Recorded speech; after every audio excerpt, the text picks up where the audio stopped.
العيد الحقيقي إنك ما تفرحش لوحدك، إنك تجبر خاطر حد محتاج لك.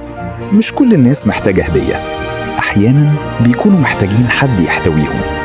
بيتكو انترناشنال، رائدة صناعة الغزل في الشرق الأوسط، تهنئكم بعيد الأضحى المبارك.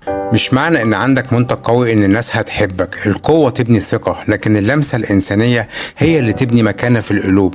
البراندات الكبيرة مش بتبيع منتج وبس، دي بتخلق إحساس الناس تفتكره حتى بعد ما الإعلان يخلص.